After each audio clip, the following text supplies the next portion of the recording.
नमस्कार मैत्रिणींनो, वाव न्यानीमध्ये तुमचं स्वागत आहे। श्रावण महिना म्हटला की सगळं सवळं आलं। कोणी कोणी श्रावण महिन्यात कांदा खात नाही, लसूण खात नाही। त्याच्यामुळे मी आज तुम्हाला दाखवणार आहे कांदा लसूण न घालता मुगाचे बिरड। तर आपण बघूया कसं काय काय।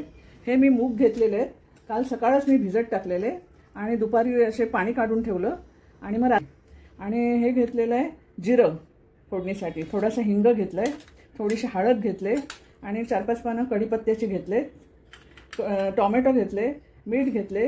हे मिक्स मसाला आहे, गुळ पावडर आहे। ही मुगाच्या बिरडाला मी थोडं गुळ घालते आणि ही जिरा पावडर आहे। मिरची आणि खोबरं हे वाटण्यासाठी घेतलेलं आहे, तेल घेतले आणि ही कोथिंबीर। तर चला आपण सुरू करूया आता। आता इथे आपण हा टोप तापत ठेवलाय, त्याच्यामध्ये तेल टाकून घेऊया। 2-3 पळ्या तेल टाकते।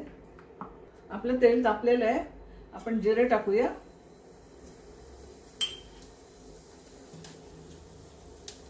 हिंग अशासाठी टाकायचा की हे आपले मूग हरवस नाही लागायला पाहिजे, म्हणून हिंग आणि कढीपत्ता त्याच्यात टाकते।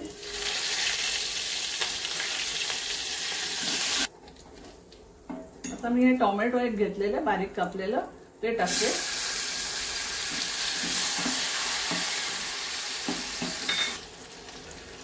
अर्धा चमचा आपण हळद टाकून घेऊया। बिरड म्हटलं का सगळ्यांच्या आवडीचा विषय असतो, पण मूग सोलायला जरा कंटाळा येतो सगळ्यांना। पण ते पाण्यात घालून ठेवले का वरती त्याची सालं येतात दुसऱ्या दिवशी, मग ते आपण पाणी घालून ते काढून घ्यायचे। बघा हे आता मी मूग टाकते, चांगले मोड आलेले आहेत। आता हे आपण चांगले परतून घेतलेले आहेत, त्याचा हरबसपणा जायला पाहिजे म्हणून चांगले परतून घ्यायचे। आता मी हे लाल तिखट टाकते, मिक्स मसाला आहे। मिरच्या पण आपण 2 घेतल्या आहेत वाटणामध्ये, खोबरं आणि मिरची हे 2 चमचे मी लाल तिखट घातले। परत एकदा चांगलं परतून घेते। गूळ किंवा साखर काही टाकायचं ह्याच्यामध्ये, मी ही गूळ पावडर घेतलेली आहे ती टाकते।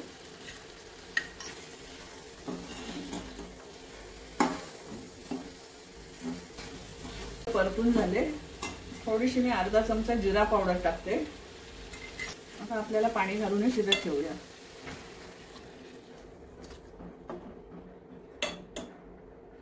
आता आपण ह्याच्यावर झाकण देऊन ठेवूया।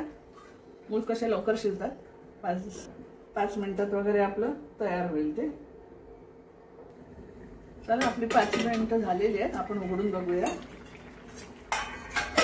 आपलं बिरड शिजले का। हे बघा शिजलेले आपले बिरड।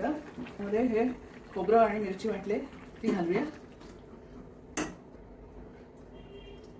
मीठ आपल्या चवीप्रमाणे घालायचं, थोडीशी कोथिंबीर टाकते।